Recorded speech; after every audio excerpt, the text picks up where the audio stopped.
Сәлем достар, баршаңызға каналыма қош келдіңіздер. Бүгін мен өзімнің каналымда ас көктерді қысқа сақтау жолымен бөлісетін боламын. Олай болатын болса, видеома қолдау білдіріп, толықтай көрулеріңізге кеңес беремін.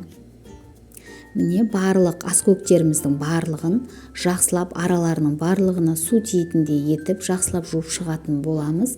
Мендегі көк пияз және де ақ желкен, яғни петрушка және аскөк, яғни укроп.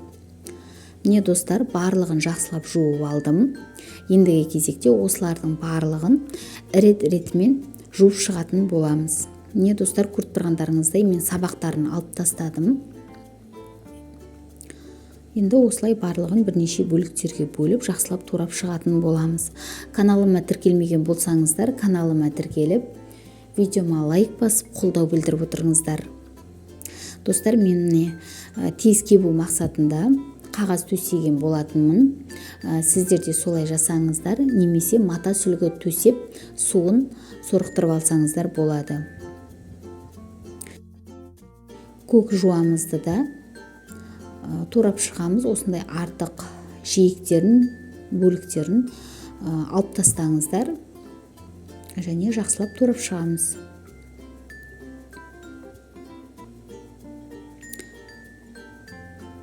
Бақшаларыңызда өсіп тұрған осындай ас көктерді турап, қысқа сақтап алсаңыздар болады. Кез келген уақытта мұздатқыштан шығарып, асыңызға пайдалана берсеңіз болады.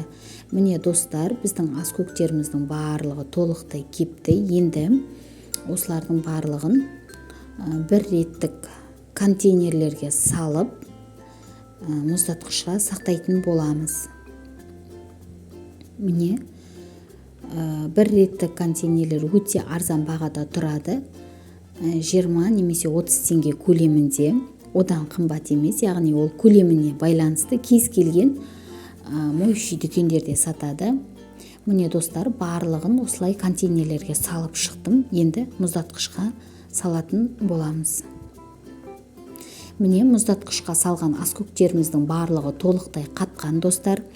Енді асыңызға пайдаланып салғаннан кейін сол бойына қайтадан мұздатқышқа салыңыздар. Өйткені ол ұзақ уақыт бөлмеде тұрып қалатын болса, ол суланып, құрамы өзгеруі мүмкін.